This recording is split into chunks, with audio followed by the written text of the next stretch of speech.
Jonas, and I'm the partnership specialist for Trout Unlimited, our driftless area restoration effort.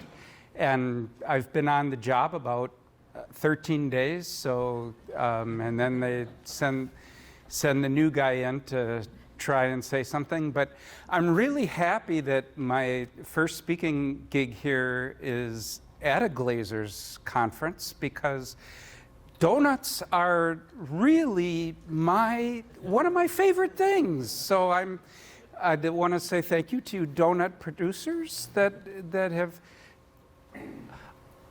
Oh, grazers, right? All right. Now we get that. So you may be wondering why, when you saw the program, well, why is a guy from a fishing club coming to talk to our conference? But Trout Unlimited is, I think, much more of a conservation organization than a fishing club, although I would say a conservation organization with a chronic and probably untreatable fishing addiction, if you want to put it that way.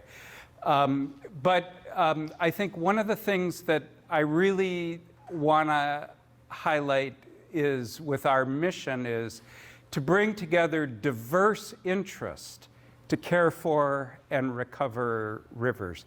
And partnership is really the key.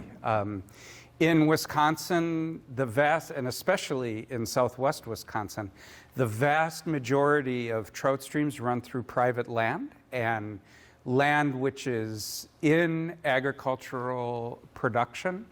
And so their health is primarily dependent upon the people who own and manage that land. So I want to thank you for your stewardship and just emphasize that really we see this as a partnership. And I also want to comment about this conference today. One of my own evolutions as a person who loves the outdoors, when you first start fishing, you're just trying to catch a fish, and you're focused on the stream and whatever you're trying to do to catch that fish. But over time, of course, that has evolved into an understanding that it is the entire watershed, including the upland management, that accounts for the environment and the habitat that fish lives in. And so seeing healthy grasslands and encouraging pasturing is we see very important to what our mission is. And when I mention partnerships, you can see that we work with a whole variety of different organizations to try and get stream restoration projects moving along. And a lot of the benefits of stream restoration projects are now being directed toward non-game species. So we're seeing pollinators being incorporated into stream restoration projects, plants for pollinators, hibernaculum, all kinds of things that benefit, not simply trout, but other species as well.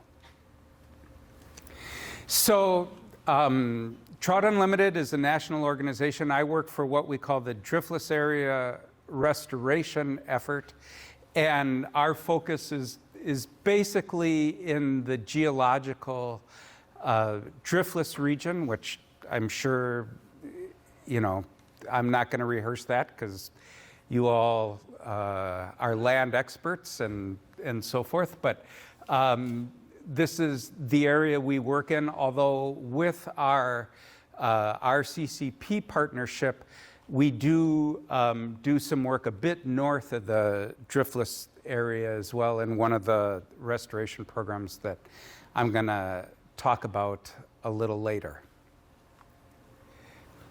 So when we restore a stream, what actually is the main thing that takes place? And this involves, we talk about restoring a stream to a more natural state in a working agricultural environment.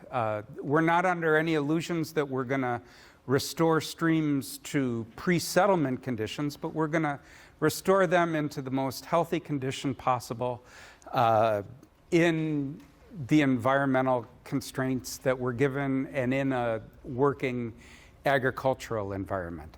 So you can see here on the pre-settlement environment and a stream resting in its gravel bed. And just want to point out that, of course, we know in the pre-settlement environment, in the driftless sedge meadow and wet prairie are not the only things that surrounded stream. There were, of course, forested land, and there was tall grass prairie and all sorts of things. But these are just sort of typical examples.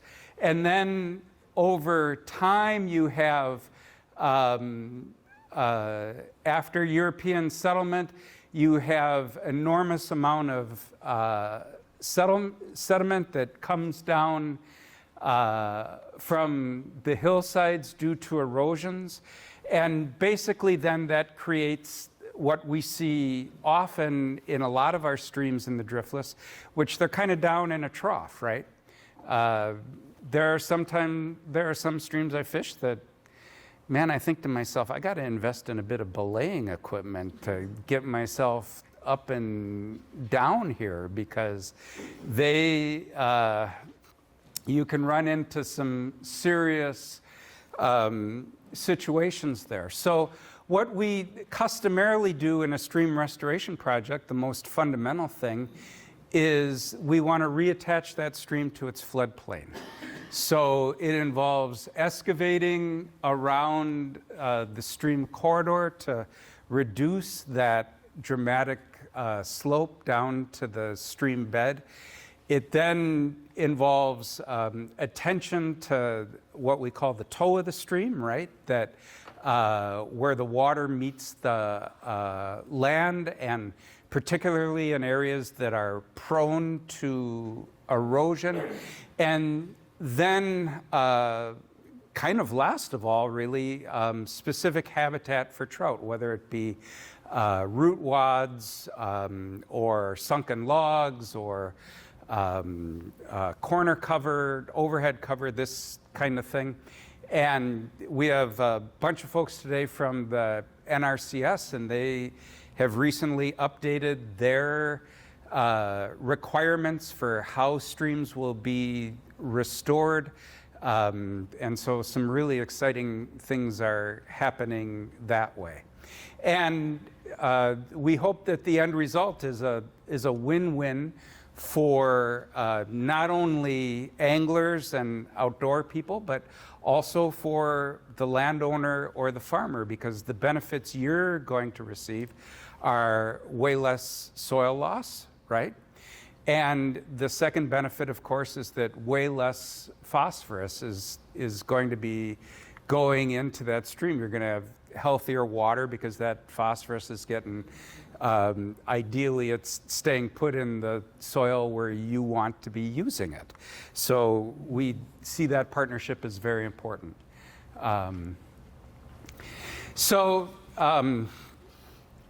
Before I was on the staff, I was a volunteer with TU, and I've seen a ton of presentations like this. And this picture on the bottom left there, the ranger on the horse and that ginormous amount of erosion, that's an obligatory part of every presentation that we do on stream restoration.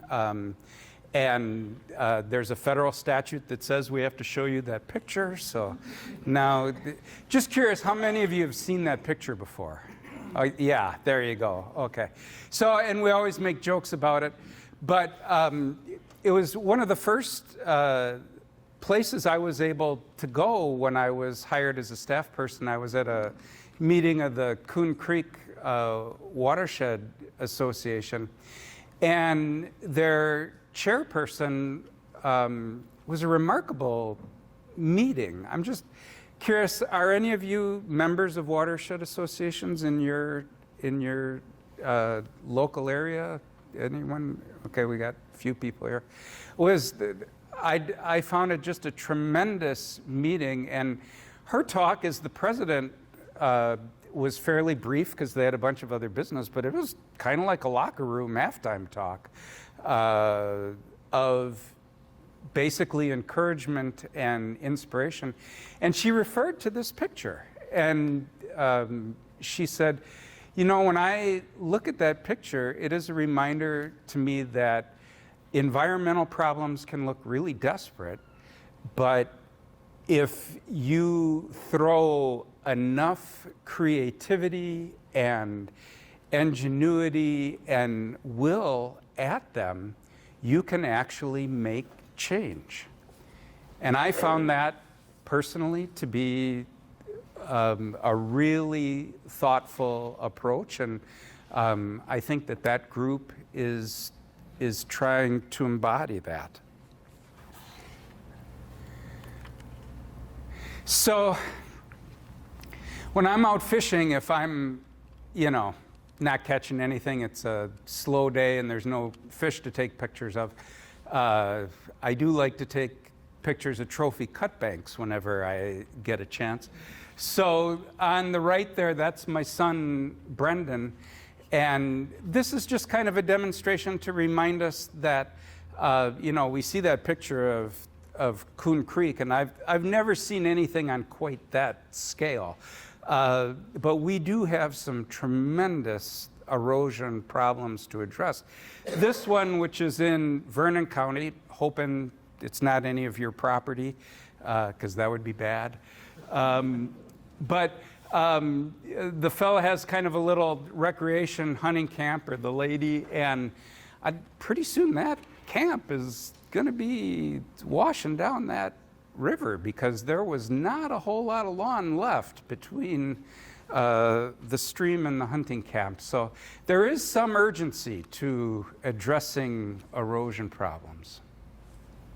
And as I already mentioned, we know the issues that we're trying to address, and we know that there are genuine solutions out there in terms of how to make our streams better for everybody.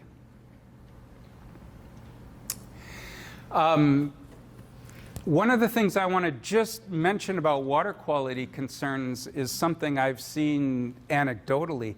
Like a lot of people that hunt and fish, even though I try to be really respectful of the scientists and the professionals in the field, the reality is that I do, perhaps like many of you, carry around with me a lot of crackpot ideas about what I think is wrong with our environment and what I think ought to fix it, totally based on my anecdotal observations with not a lot of sound science always behind them. I think the chief difference that I commend myself about, of course, is that I recognize these are crackpot ideas. But one of them that I do hold that I think science is starting to discover is that aquatic insects, mayflies, caddis, etc., have in my adult lifetime declined significantly. I think that is just one of those water quality issues that anyone who observes anything can just note. When I first started fly fishing, spring was always considered the greatest time to fish dry flies, floating flies. Now you rarely see a really significant hatch of mayflies in spring. For me, the best time to fish floating flies is August, September, when we start fishing terrestrial insects. So it's just a dramatic change in the environment that can be seen, if you will, anecdotally.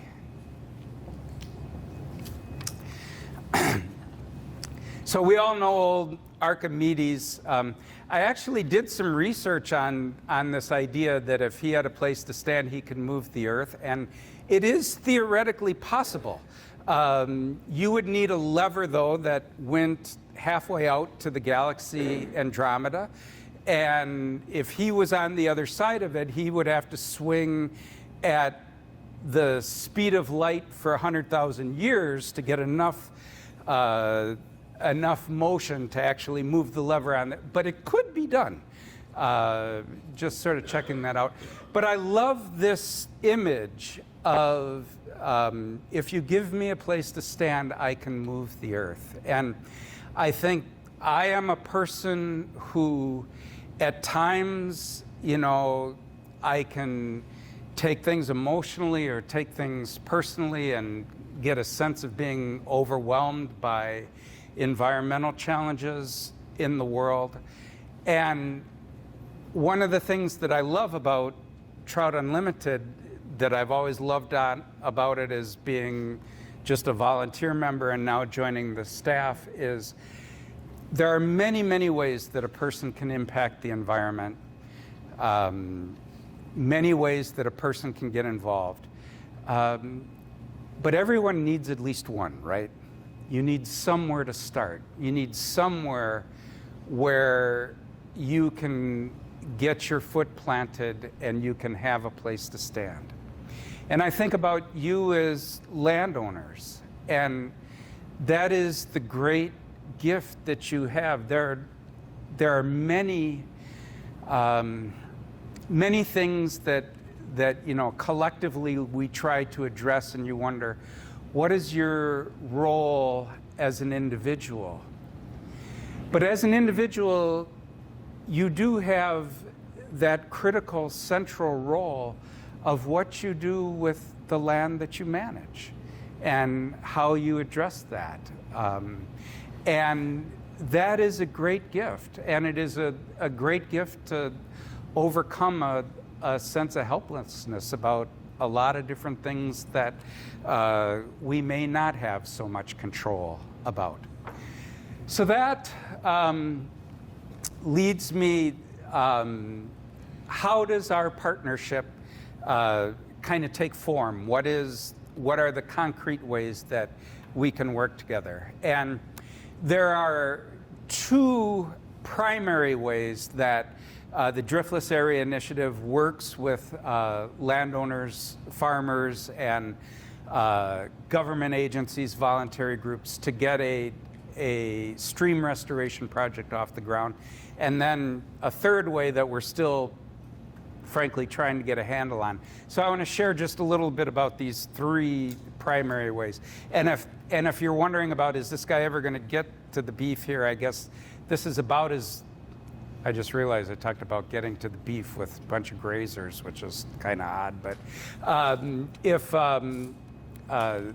this is about the most concrete stuff I have to offer for you today. So the first is the National Fish Habitat Partnership grants.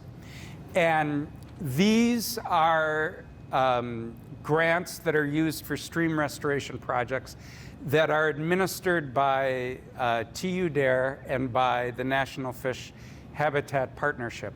The amount of money per grant is going up this year. It is $75,000, and then that has to be a one-to-one match with non-federal funding. So if you get a $75,000 grant, it would have to be for a project that would have $75,000 of non-federal funding going into it. And the non-federal end of it can come from county conservation practices that go into that. It can go from Trout Unlimited local chapters or sportsmen's clubs. It can come from volunteer contributions to the project.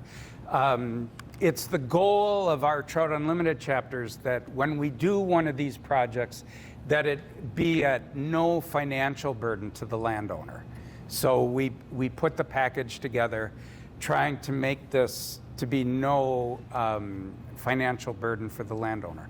So NRCS is often a partner in these projects.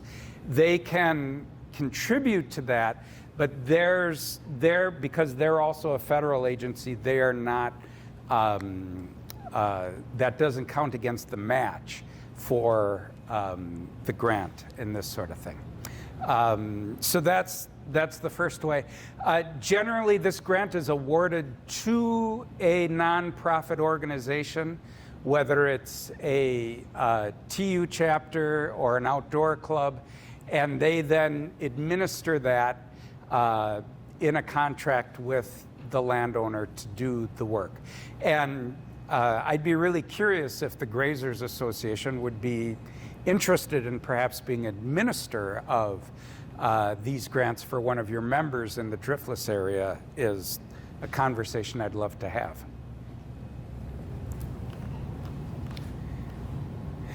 Oh, and by the way, applications for these are due in February. The second is through the RCPP program. Is we are a partner with that in the driftless habitat for wild and rare species, and we can support financially all kinds of practices that I think you as grazers might find helpful, including streamback, the whole list there, streamback stabilization, etc.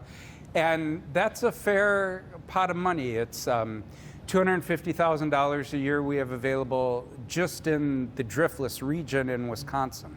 And then we're also supporting projects in Minnesota and Iowa on that as well.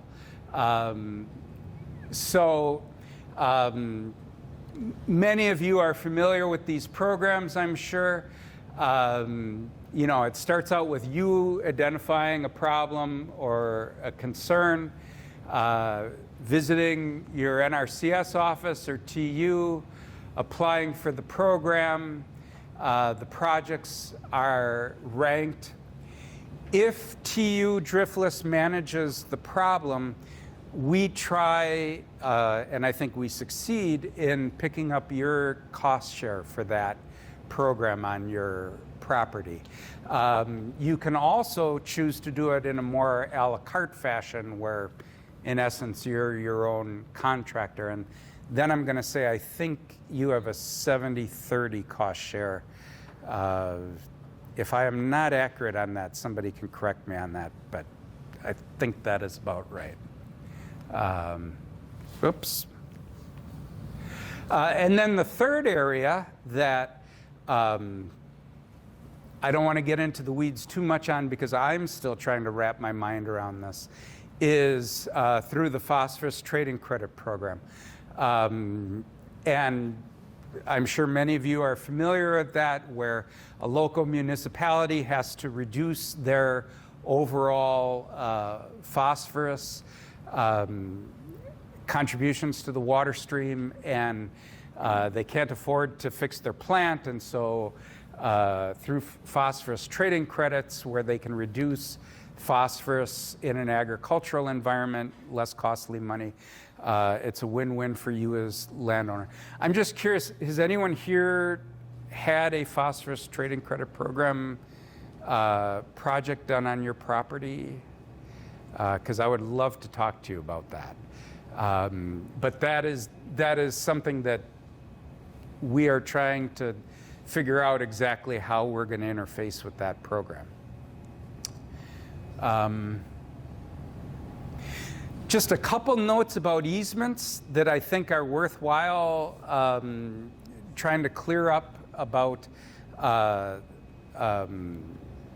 misunderstandings and that sort of thing. Let's say it's a slow fishing day, and me and my wild and crazy fishing buddies are out out on the stream not catching anything. And we see your bull and we decide, you know, we've never been to Spain, but we kind of like the music. And yeah, you picked that up, right? We decide, you know, let's do the run of the bulls like in Pamplona. No, that activity is not permitted when you grant an easement.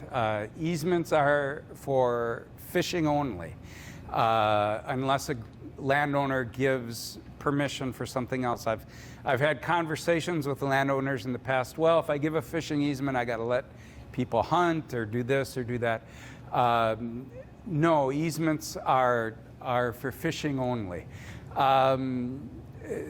Also a note that for projects that Trout Unlimited are involved with, easements are pretty much a requirement. But in terms of the RCC process as a whole, or EQIP, I should say, easements are not required, but they do increase the score of your application and the likelihood of getting funding. The other thing I learned recently is that if you are renting land, with your permission, the renter can actually be the person who applies for the lease. At this point, I want to invite a grazer up to say a few words with you. His name is John Stetler. John has a beautiful, come on up, John. John has a beautiful property in Buffalo County. It is in Eagle Valley, and he did a stream restoration program a few years ago, and I just wanted John to be able to share some of his experiences with you, and well, we'll just let him do his talking there. Okay? Yeah. Right. Thank you. And I'll be on the leash here. Okay. All right. Yes. Well, 2010 and 2012, we did a project, and basically everything he was saying is that the landowner is in the beginning of it. And we had a rod and gun club in Fountain City that came to me and asked if we wanted to do a restoration fish improvement project, and I said sure. So, you know, getting started, you're with nothing. And so really we went to the NRCS and all the funding you heard him talking about here. It's a matter of piecing things together. And like you said, you know, it's supposed to be no cost to the landowner, and that did happen, but you wondered why all the way through. But it's a matter of having faith. And also the partnerships. We had the Rod and Gun Club, we had the 4-H Club and CFC was helping seeding down. And all these groups, the funding, we applied for them, and actually TU was a big help because the NRCS takes a while to approve. And so we had to get this thing done, and so we brought in rock in the middle of winter so we didn't have to go through the land, and TU bought all the rock for us, and then later on it was reimbursed by NRCS. So the timing of this thing is really critical, but the landowner is just kind of, you know, well, in the wings, sort of watching as things go. And the Wisconsin DNR did the work with the backhoes, in fact, both sides of the river. And I have pictures of these that you can see over lunch or something if you want to see some of those. But at the end of it all, you have all these nice banks that once were 10 feet high, just crashing in every year, and now the water just goes up the sides. And we have the fish lunkers, which was made by the Rod and Gun Club. They helped out on that as well, and that's where the fish are in there afterwards. And the trout, brook trout and browns, I mean, they're just great now. It's a wonderful opportunity, and it's in a pasture. It's about 25 acres of pasture where this stream is in, and it's about a mile and a half long, something like that. So we really appreciated all the help, and like I say, you're all landowners. And how does it get started? How does it get done? Well, it's a matter of just being around and working through the partnerships. Partnerships is the name of the game, and having faith. Thanks, John. Oh, by the way, John, these slides here, that's your property. I didn't tell you about that, but I am a happy angler when I'm just backing up to. Yeah, I'm a happy angler when I'm on John's property, and look at that beautiful grass there along his stream bank. That is just. Oh yeah, and there's a trout there too. How about that? So. One of the ways that we, how am I am over 11 here, but. Yeah, you're a little bit over. So. All right, we'll wrap her up quick here. So one of the ways that we maximize our financial capacity to do things is that we employ child labor. No, I guess the note I want to end on is we have so many. I go out with. We do a program called Trout in the Classroom, and we go out on properties where we've done stream restoration projects with high school ag classes, and either like in that last picture, where they're actually hand building a weir and doing some work in the stream banks there. They're out in the outdoors. They're learning about the environment. They're spending time together, getting some physical exercise. It's a great thing. The other thing that I think about in terms of you as a landowner, when you have a property where there is a public fishing lease on it. That picture on the right, one of the programs our chapter does is called Real Recovery, and we work with cancer survivors. And they come from all over the Midwest, and they're able to connect with each other. Most of those guys have never talked to anyone except their spouse about their cancer, and so that they can connect with each other. They also get the healing opportunity to spend time in the outdoors fishing and connecting with other people. And then finally, another picture of my son there. I think about parents and children.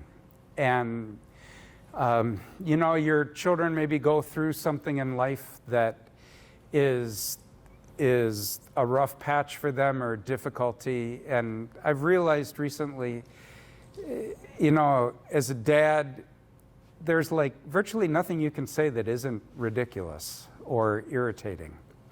But you can take them fishing, right? And in the end, that's sometimes all that you can do for a person.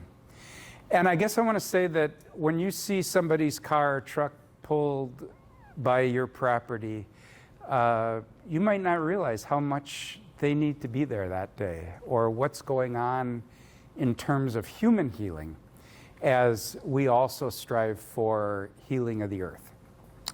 So thank you very much, and I look forward to meeting many of you. John's available for questions after he's going to be around through lunch today.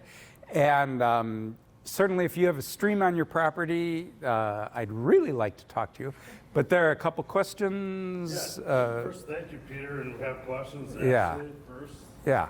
I guess I'd like to add, I'm part of the artisanal meat butchery program at Madison College right now, and one of our classes is Pasture to Plate.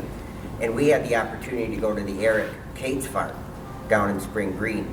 And they have a trout stream running through their property, and they did a lot of the bank management, things like that. But in October, that week that we were there, his trout stream just got classified at the highest level of the state. Wow. And it's pretty fascinating is that he waters his cattle with that trout stream all winter. And they've done rocked-in crossings and things like that. you know, and before he took over that property, on that one half, the creek, it was all row cropping, and it was terrible. It was Yeah. disgusting. But you know how it's amazing what can be done in a very short time. Changes in upland management are not to be underestimated. Right. I mean, Right. sometimes you're down in the tunnel as an angler, and we need to see that whole watershed.